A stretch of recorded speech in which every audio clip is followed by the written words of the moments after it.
Hey everybody, Tim here for another Studio Ghibli movie, and technically the first Studio Ghibli movie, Laputa, Castle in the Sky, came out in 1986. Like I said, most people say Nausicaa is part of Studio Ghibli, but came out in 84. Studio Ghibli started in 1985. This came out in 1986. So, whatever. If you watched my last video, I talk about it in that. So, this kind of has an interesting dub history where it was originally dubbed in like 1998, and a lot of fantastic actors, where we get like James Vanderbeek, who plays Pazu, Dawson's Creek, everybody knows who that is.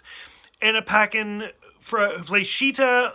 I know her, honestly, like, she did like a Goose movie long time ago, Fly Away Home, but most people probably think of like either X-Men or True Blood at this point.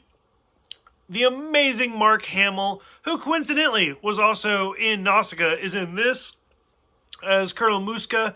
And then Jim Cummings as the General Moreau, or whatever his name is. I love Jim Cummings. I've met this man several times over the years because I go to Comic-Con quite often. You name it, he does it. He's the voice of Winnie the Pooh and Tigger. He was the singing voice for Scar in the Lion King movie. Like Aladdin, Darkwing Duck, this guy's in everything. Like, he's fantastic, and he's the sweetest fucking guy you will ever meet. He's so nice. So, like I said, came out in 1998. Was not released until, 2003. So, I think that's kind of interesting, kind of fun. The whole overall plot, I was really into it. Like I said, I struggled with Nausicaa, but I really was into this. Airships, pirates. It's kind of steampunkish. Thought it was fantastic. A lot of the good scenes of Sheeta slowly falling and Pazu catches her is great. The whole mythic behind it, which, by the way, talk about that real quick. So Laputa, it comes from Gulliver's Travels. It's one of the places where he went. The flying castle, the flying island. I'm actually amazed that they were allowed to use that name for this. But, I'm assuming Gulliver's Travels is, public domain by now. But still, it's kind of interesting. So, again, in, translation and stuff like that, didn't even think about it. But Laputa could also, if you rearrange it, it's Laputa. I don't speak Spanish, but even I know it's a swear. It's like the whore or the bitch or something. So, in hindsight, not a great name to, just keep going with. Probably should have changed it, but still, it's kind of fun. That's why here in America, it's just known as Castle in the Sky. Yeah, whatever. So, this is an interesting movie that, I will be honest, I like it, I enjoy it, I think it's a lot of fun.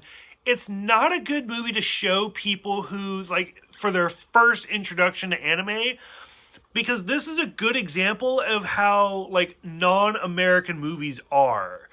Whereas if you watch this movie, typically for Americans, it's beginning, middle, and end, and that's it. Whereas this movie just kind of goes in waves. And it's a difficult to kind of follow it in that terms. Where, we get the pirates, and you're like, okay, that's the introduction. The climax, where, oh, she's falling, and then they're in the caves. And you're like, okay, so, that's it. Oh, wait, nope. Sheeta's a queen, and now we're going on another one. And so you go through this big thing where, Pazu is captured by the pirates. Okay. Giant robot death scene with lots of fire. And you're like, okay, that has to be the end of it. Nope, now they're going on a journey to Laputa. And you're like, what the fuck? This movie's all over the place. But, that's kind of, it works. Because it's a foreign film. That's not what we're used to seeing. And it's good to see other representation. So, I thought stuff like that was really, really interesting. Muska was great, just for me, like I said, Mark Hamill.